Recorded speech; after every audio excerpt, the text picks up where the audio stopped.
ਸੰਸਾਰੀ ਅਕਸਰ ਪ੍ਰੇਮ ਦੀ ਪਰਿਭਾਸ਼ਾ ਇਹੋ ਹੀ ਕਰਦੇ ਹਨ, ਜਿਹੜਾ ਤੁਹਾਡੇ ਜੀਵਨ ਦੇ ਵਿੱਚ ਸਹਿਯੋਗ ਕਰੇ, ਭਾਵ ਕਿ ਤੁਹਾਡੀ ਜੀਵਨ ਇੱਛਾ ਦੀ ਪੂਰਤੀ ਕਰੇ।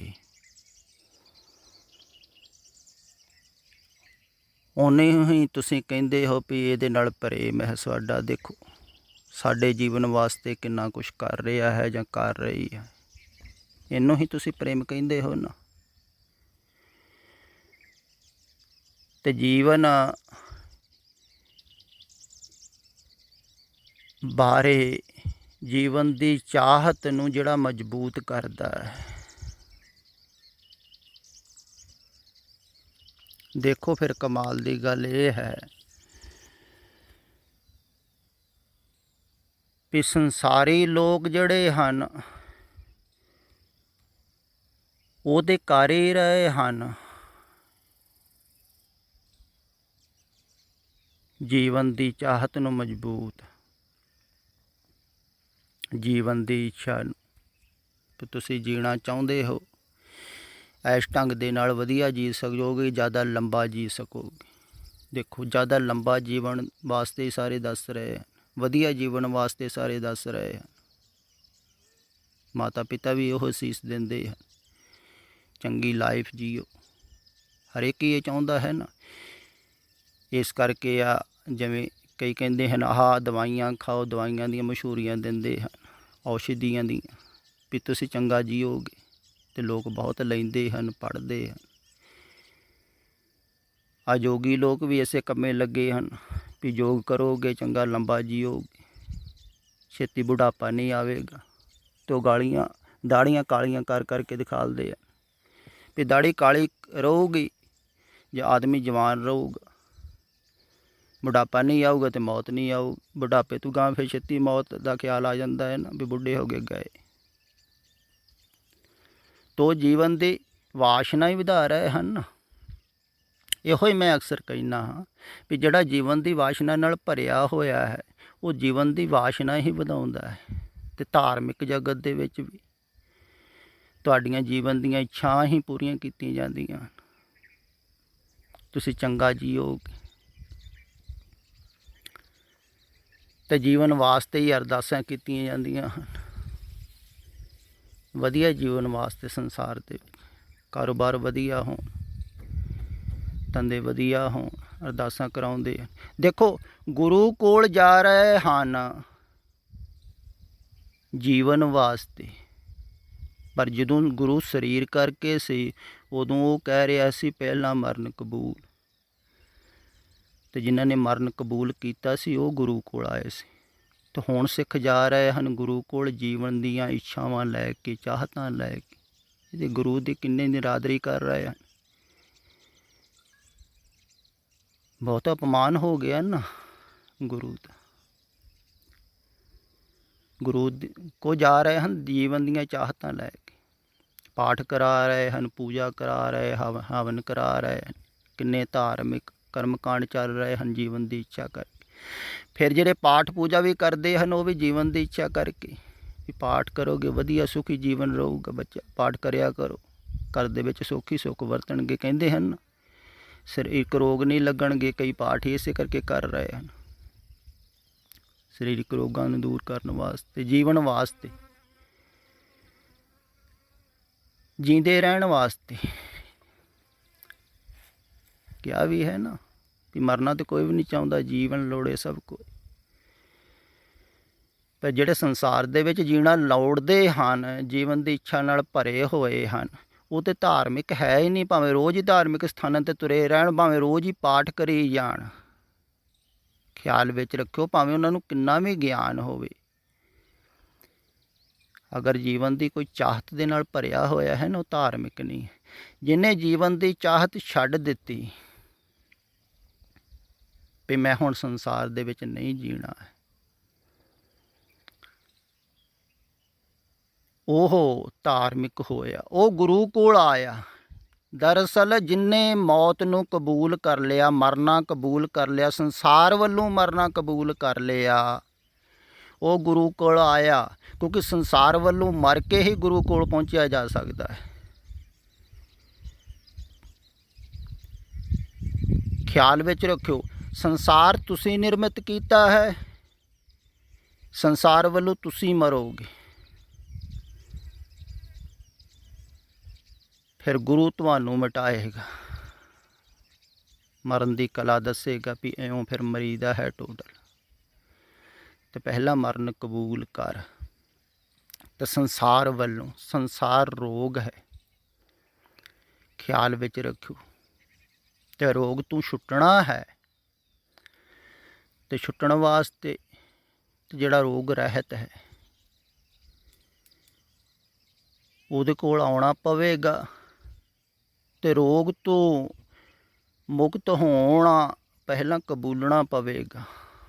ਖਿਆਲ ਵਿੱਚ ਰੱਖਿਓ, ਜਿੰਨਾ ਚਿਰ ਤੁਸੀਂ ਸੰਸਾਰ ਵੱਲੋਂ ਟੋਟਲ ਮਰਨਾ ਕਬੂਲਦੇ ਨਹੀਂ ਹੋ ਨਾ, ਵੀ ਮੋਹ ਪਿਆਰ ਬਣਿਆ ਰਵੇ, ਉੱਦਾਂ ਹੀ ਸਾਰਾ ਕੁਛ ਆਉਂਦੇ ਜਾਂਦੇ ਰਹਿਣ, ਤੇ ਉੱਦਾਂ ਹੀ ਸਾਰੀਆਂ ਰਿਸ਼ਤੇਦਾਰੀਆਂ ਜੁੜੀਆਂ ਰਹਿਣ, ਤੇ ਤੁਸੀਂ ਗੁਰੂ ਕੋਲ ਨਹੀਂ ਪਹੁੰਚਦੇ ਹੋ। ਤੁਸੀਂ ਰਿਸ਼ਤੇਦਾਰਾਂ ਕੋਲ ਪਹੁੰਚ ਰਹੇ ਹੋ। ਚਿੰਤਨ ਤੇ ਰਿਸ਼ਤੇਦਾਰਾਂ ਦਾ ਚੱਲ ਰਿਹਾ। ਇਸ ਕਰਕੇ ਪਹਿਲਾਂ ਮਰਨ ਕਬੂਲ। ਤੇ ਜਿਹੜੇ ਆਏ ਸਨ ਉਹ ਦੇਖੋ ਸਤਿਗੁਰਾਂ ਕੋਲ, ਉਹ ਆਪਣੇ ਪਰਿਵਾਰ, ਆਪਣੇ ਬੱਚੇ, ਆਪਣੇ ਕਾਰੋਬਾਰ ਛੱਡ ਕੇ ਆਏ ਸਨ, 5 ਪਿਆਰੇ। ਤੇ ਉਹਨਾਂ ਨੇ ਆਣ ਕੇ ਮਰਨਾ ਕਬੂਲ ਕਰ ਲਿਆ। ਦੇਖੋ ਇਹ ਜੋ ਘਟਨਾ ਹੈ ਨਾ, ਇਹ ਘਟੀ ਹੈ ਜੋ ਗੁਰੂ ਨਾਨਕ ਸਾਹਿਬ ਜੀ ਤੋਂ ਲੈ ਕੇ 10 ਗੁਰੂਆਂ ਤੱਕ ਜੋ ਸਿੱਖੀ ਨੂੰ ਪਕਾਇਆ ਗਿਆ ਸੀ,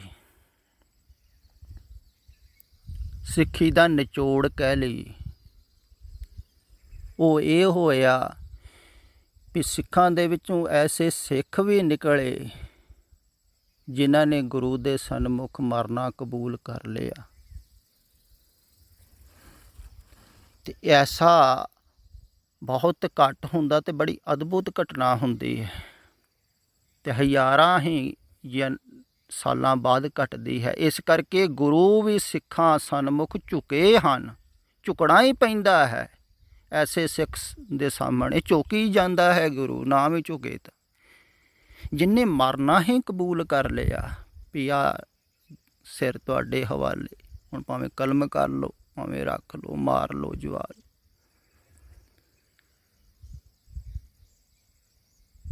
ਕਿਉਂਕਿ ਇਹ ਐਸੀ ਸਥਿਤੀ, ਅਗਰ ਤੁਸੀਂ ਇਉਂ ਸਮਝ ਲਵੋ ਕਿਸੇ ਨੇ ਸਾਧਨਾ ਕਰਕੇ, ਯੋਗ ਕਰਕੇ, ਤਪ ਕਰਕੇ ਪਾਉਣੀ ਹੋਵੇ ਨਾ, ਤੇ ਸ਼ਾਇਦ ਕਈ ਜਨਮ ਲੱਗ ਜਾਣ। ਜਿਹੜੀ ਸਥਿਤੀ ਦੇ ਵਿੱਚ ਉਹ ਸਿੱਖ ਪਹੁੰਚ ਗਿਆ ਜਿਹਨੇ ਮਰਨਾ ਕਬੂਲ ਕਰ ਲਿਆ, ਕਿਉਂਕਿ ਉੱਥੋਂ ਉਹ ਮਿਟਣਾ ਸ਼ੁਰੂ ਹੋ ਗਿਆ।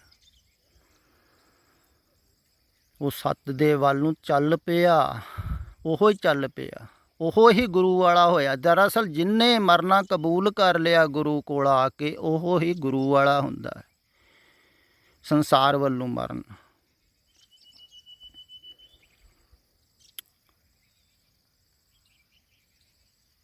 ਤੇ ਐਸੇ ਘਟਨਾ ਨੂੰ ਸਦੀਆਂ ਤੱਕ ਯਾਦ ਰੱਖਿਆ ਜਾਂਦਾ ਹੈ, ਕਿਉਂਕਿ ਬਹੁਤ ਘੱਟ ਘਟਦੀ ਹੈ ਵੀ ਕੋਈ ਸਿੱਖ ਆਣ ਕੇ ਐਸਾ ਕਹਿ ਦੇਵੇ। ਕਿਉਂਕਿ ਗਹਿਰੇ ਤੋਂ ਗਹਿਰੇ ਪ੍ਰੇਮ ਦੇ ਵਿੱਚ ਵੀ ਐਸਾ ਨਹੀਂ ਹੁੰਦਾ ਹੈ। ਕੋਈ ਪ੍ਰੇਮੀ ਕਹਿੰਦਾ ਨਹੀਂ ਹੈ ਵੀ ਮੈਨੂੰ ਮਾਰ ਦੇ, ਨਾ ਹੀ ਦੂਸਰਾ ਪ੍ਰੇਮੀ ਕਹਿੰਦਾ ਹੈ ਤੂੰ ਮਰਨ ਵਾਸਤੇ ਆ ਜਾ। ਉਹ ਕਹੂਗਾ ਜੇ ਮਰਨ ਵਾਸਤੇ ਤੇਰੇ ਕੋਲ ਜਾਣਾ ਹੈ ਤਾਂ ਫਿਰ ਫਾਇਦਾ ਕੀ, ਮੈਂ ਤਾਂ ਜੀਣ ਵਾਸਤੇ ਤੇਰੇ ਕੋਲ ਆਇਆ। ਜੀਵਾਂਗੇ ਇਕੱਠੇ, ਮਰਾਂਗੇ ਇਕੱਠੇ। ਹਾਂ, ਮਰ ਇਕੱਠੇ ਜਾਂਦੇ ਆ, ਪਰ ਮਰਨ ਵਾਸਤੇ ਜੀਵਨਾ ਸਭ ਲੋੜੇ ਸਭ ਕੋਈ, ਜੀਵਨ ਦੀ ਇੱਛਾ ਦੇ ਨਾਲ ਸਾਰੇ ਹੀ ਭਰਦੇ ਹਨ। ਇਸ ਕਰਕੇ ਤੁਸੀਂ ਉਹਨਾਂ ਵੱਲ ਜ਼ਿਆਦਾ ਜਾਂਦੇ ਹੋ ਜਿਹੜੇ ਕਹਿੰਦੇ ਹਨ ਤੁਸੀਂ ਸੁਖਪੂਰਵਕ ਜੀ ਸਕਦੇ ਹੋ, ਲਾਲਚ ਦਿੰਦੇ ਹਨ ਆਨੰਦਮਈ ਜੀਵਨ ਜੀ ਸਕਦੇ ਹੋ, ਬੜਾ ਵਧੀਆ ਜੀਵਨ ਜੀ ਸਕਦੇ ਹੋ, ਵੀ ਅੱਗੇ ਵੀ ਹੋਰ ਵੀ ਅਗਲਾ ਵੀ ਪ੍ਰਲੋਭਨ ਦਿੰਦੇ ਹਨ, ਲੋਕ ਸੁਖੀ ਪਰਲੋਕ ਸੁਹੇਲ, ਪਾਠ ਕਰੋਗੇ ਇੱਥੇ ਵੀ ਸੁੱਖ ਅੱਗੇ ਵੀ ਸੁੱਖ। ਅਤੇ ਹਰ ਇੱਕ ਹੀ ਧਾਰਮਿਕ ਲੋਕ ਲਾਲਚ ਦਿੰਦੇ ਹਨ ਸਵਰਗਾਂ ਦਾ, ਉਹ ਸੁੱਖਾਂ ਦਾ ਹੀ ਲਾਲਚ, ਉਹ ਜੀਵਨ ਦਾ ਹੀ ਲਾਲਚ ਹੈ ਕਿ ਸਵਰਗ ਤੱਕ ਮੈਂ ਜੀਂਦਾ ਹੀ ਰਵਾਂ, ਸਵਰਗਾਂ ਦੇ ਵਿੱਚ ਹੀ ਮੈਂ ਹੀ ਜਾਵਾਂ, ਉਹ ਜੀਵਨ ਦੀ ਇੱਛਾ ਹੈ ਨਾ। ਇਸੇ ਕਾਰਨ ਹੀ ਤਾਂ ਕਿਹਾ ਸੀ ਭਗਤਾਂ ਨੇ, ਸਵਰਗ ਨਰਕ ਤੇ ਮੈਂ ਰਹਿਓ ਸਤਿਗੁਰ ਕੇ ਪ੍ਰਸਾਦ। ਉਹ ਕਹਿੰਦੇ ਹੁਣ ਜੀਵਨ ਦੀ ਇੱਛਾ ਹੀ ਸਮਾਪਤ ਹੋ ਗਈ, ਮੈਂ ਸਵਰਗਾਂ 'ਚ ਜਾਣਾ ਹੀ ਨਹੀਂ ਚਾਹੁੰਦਾ, ਜੀਣਾ ਹੀ ਨਹੀਂ ਚਾਹੁੰਦਾ, ਜੀਵਨ ਦੀ ਇੱਛਾ ਸਮਾਪਤ। ਅਤੇ ਜਿਹੜੇ ਸੰਸਾਰ ਦੀ ਜੀਵਨ ਦੀ ਚਾਹਤ ਛੱਡ ਦਿੰਦੇ ਹਨ, ਜੀ ਜੀ ਕੇ ਦੇਖ ਲਿਆ ਜਨਮਾਂ ਜਨਮਾਂਤਰਾਂ ਤੱਕ ਸੰਸਾਰ 'ਚ। ਦਰਅਸਲ ਜਿਹੜਾ ਜੀ ਕੇ ਦੇਖ ਲੈਂਦਾ ਹੈ ਚੰਗੀ ਤਰ੍ਹਾਂ, ਭੋਗ ਲੈਂਦਾ ਹੈ, ਜਾਣ ਲੈਂਦਾ ਸੰਸਾਰ ਵੀ ਵਿਅਰਥ ਹੈ, ਉਹ ਫਿਰ ਸੰਸਾਰ ਤੋਂ ਬਾਹਰ ਆਉਂਦਾ ਹੈ। ਇਸ ਕਰਕੇ ਕੋਈ ਆਉਂਦਾ ਹੈ ਜਿਨ੍ਹਾਂ ਦੀ ਯਾਤਰਾ ਪੂਰੀ ਹੋ ਜਾਂਦੀ ਹੈ, ਉਹਨਾਂ ਦੀ ਫਿਰ ਜੀਵਨ ਇੱਛਾ, ਜਿਵੇਂ ਕੋਈ ਤੁਸੀਂ ਚੀਜ਼ ਦੇਖ ਲਓ, ਟੋਟਲ ਭੋਗ ਲਓ, ਜਾਣ ਲਓ, ਫਿਰ ਉਹਨੂੰ ਛੱਡਣ ਨੂੰ ਚਿੱਤ ਕਰਦਾ ਹੈ ਨਾ, ਵੀ ਭੋਗ ਲਈ ਜਾਣ ਲਈ। ਇਸੇ ਕਾਰਨ ਤੇ ਗੌਤਮ ਬੁੱਧ ਵਰਗੇ ਮਹਿਲ ਛੱਡ ਗਏ, ਸਭ ਕੁਛ ਭੋਗ ਲਿਆ, ਜਾਣ ਲਿਆ, ਇਹੋ ਹੀ ਸੰਸਾਰ ਹੈ, ਛੱਡੋ। ਅਤੇ ਜਿਹਨੇ ਜੇ ਭੋਗਿਆ ਨਹੀਂ, ਜਾਣਿਆ ਨਹੀਂ, ਉਹਦੀ ਚਾਹਤ ਬਣੀ ਰਹਿੰਦੀ, ਤੋਂ ਗਾਂਹ ਤੋਂ ਗਾਂਹ ਚਾਹਤ ਬਣਾ ਹੀ ਰੱਖਦਾ ਹੈ। ਅਤੇ ਜੀਵਨ ਦੀ ਇੱਛਾ ਦੇ ਕਾਰਨ ਹੀ ਧਾਰਮਿਕ ਕਰਮਕਾਂਡ ਵੀ ਕਰ ਰਹੇ ਹਨ ਲੋਕ ਜ਼ਿਆਦਾਤਰ। ਭਾਵੇਂ ਕੋਈ ਨਾਮ ਵੀ ਜਪਦਾ ਹੈ ਤਾਂ ਉਹਦਾ ਵੀ ਇਹੋ ਹੀ ਖਿਆਲ ਹੁੰਦਾ ਵੀ ਨਾਮ ਜਪੂੰਗਾ ਮੇਰਾ, ਇੱਥੇ ਵੀ 4 ਘੰਟਾਂ ਦੇ ਵਿੱਚ ਕਹਿੰਦੇ ਨੇ ਭਗਤਾਂ ਦਾ ਜਸ ਹੁੰਦਾ, ਜੈ ਜੈਕਾਰ ਹੋਵੇ, ਅਤੇ ਅੱਗੇ ਵੀ ਬੱਲੇ ਬੱਲੇ ਹੋਵੇਗੀ।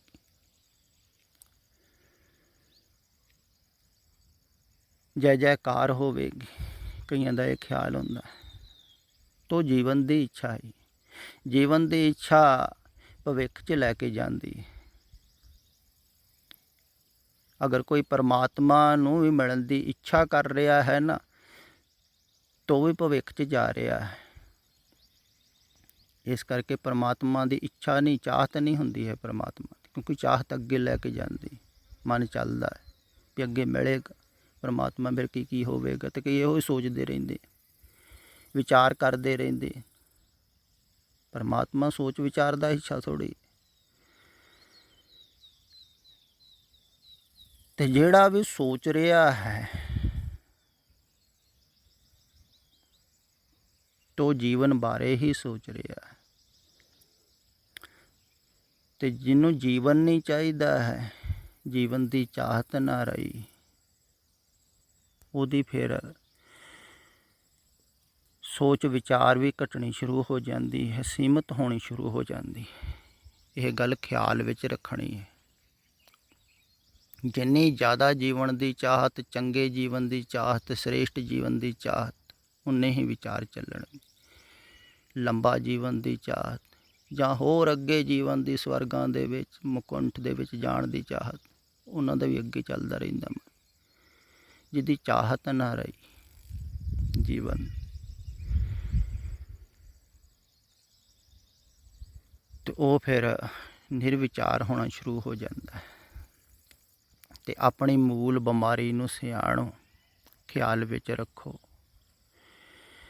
ਦੂਸਰਿਆਂ ਦੀਆਂ ਬਿਮਾਰੀਆਂ ਨਾ ਦੇਖੋ ਤੁਸੀਂ, ਸਾਰੇ ਹੀ ਰੋਗੀ ਹਨ, ਤੁਹਾਡੇ 4 ਚੁਫੇਰੇ ਜਿੰਨੇ ਵੀ ਹਨ, ਉਹਨਾਂ ਵੱਲ ਨਾ ਦੇਖੋ। ਤੁਸੀਂ ਆਪਣਾ ਰੋਗ ਸਿਆਣੋ ਅਤੇ ਰੋਗ ਨੂੰ ਮਿਟਾਉਣ ਵਾਸਤੇ ਤਿਆਰ ਹੋ। ਪਹਿਲਾਂ ਜਾਣੋ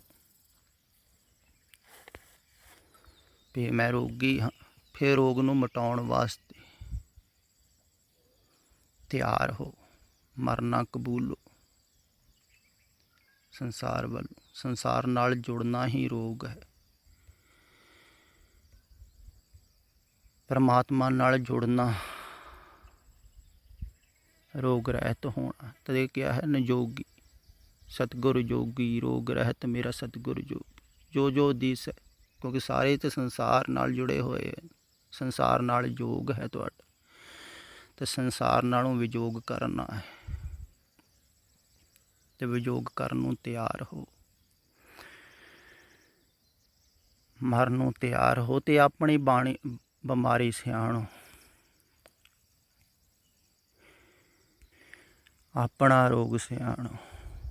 ਜਿਵੇਂ ਆ ਪਹਿਲੇ ਗਰੁੱਪ ਦੇ ਵਿੱਚ ਵੀ ਇੱਕ ਮਾਈ ਨੇ ਆਪਣੇ ਰੋਗ ਦੀ ਗੱਲ ਕੀਤੀ ਹੈ, ਮਾਨਸਿਕ ਸਥਿਤੀ ਦੀ ਗੱਲ ਕੀਤੀ ਹੈ, ਤੇ ਆਪਣੀ ਗੱਲ ਕਰੋ। ਕਿਉਂਕਿ ਅਗਰ ਤੁਸੀਂ ਰੋਗ ਰਹਿਤ ਹੋਗੇ ਤੇ ਤੁਹਾਨੂੰ ਪਤਾ ਲੱਗ ਜਾਵੇਗਾ ਵੀ ਰੋਗ ਰਹਿਤ ਤਾਂ ਹੀ ਹੋਇਆ ਜਾ ਸਕਦਾ ਹੈ ਜੇ ਪਹਿਲਾਂ ਰੋਗ ਦਾ ਪਤਾ ਹੋਵੇ, ਫਿਰ ਰੋਗ ਨੂੰ ਛੱਡਣ ਵਾਸਤੇ ਤਿਆਰੀ ਹੋਵੇ। ਪਹਿਲਾਂ ਤਾਂ ਪਤਾ ਹੀ ਨਹੀਂ ਹੈ। ਹੁਣ ਦੇਖੋ ਤੁਸੀਂ, ਕਮਾਲ ਦੀ ਗੱਲ, ਸੰਸਾਰੀਆਂ ਨੂੰ ਥੋੜ੍ਹੀ ਪਤਾ ਅਸੀਂ ਰੋਗੀ। ਜਿਵੇਂ ਕੋਈ ਸਦਾ ਹੀ ਜਨਮ ਤੋਂ ਹੀ ਜੇਲ੍ਹ 'ਚ ਪਿਆ ਹੋਵੇ, ਅਤੇ ਜੇਲ੍ਹ 'ਚ ਹੀ ਵੱਡਾ ਹੋਇਆ, ਜੇਲ੍ਹ 'ਚ ਹੀ ਪੜ੍ਹਿਆ ਲਿਖਿਆ, ਸਾਰਾ ਕੁਛ ਜੇਲ੍ਹ 'ਚ ਹੀ ਹੋਇਆ, ਤਾਂ ਉਹਨੂੰ ਪਤਾ ਥੋੜ੍ਹੀ ਹੋਵੇਗਾ ਮੈਂ ਜੇਲ੍ਹ 'ਚ। ਇੱਦਾਂ ਜਿਹੜਾ ਰੋਗ 'ਚ ਹੀ ਪੈਦਾ ਹੋਏ, ਰੋਗ 'ਚ ਹੀ ਵੱਡੇ ਹੋਏ, ਚਾਰ ਸਪਿਰੇ ਵੈਸੇ ਹੀ ਲੋਕ ਰੋਗੀ ਦੇਖੇ, ਤੋ ਤੇ ਰੋਗ ਦੇ ਵਿੱਚ ਉਹਨਾਂ ਨੂੰ ਪਤਾ ਹੀ ਨਹੀਂ। ਪਰ ਜਿਨ੍ਹਾਂ ਨੂੰ ਪਤਾ ਲੱਗ ਰਿਹਾ ਹੈ ਥੋੜ੍ਹਾ ਥੋੜ੍ਹਾ ਰੋਗਾਂ ਦਾ, ਤੋ ਰੋਗ ਰਹਿਤ ਹੋਣ ਵਾਸਤੇ ਤਿਆਰ ਹੋਣ।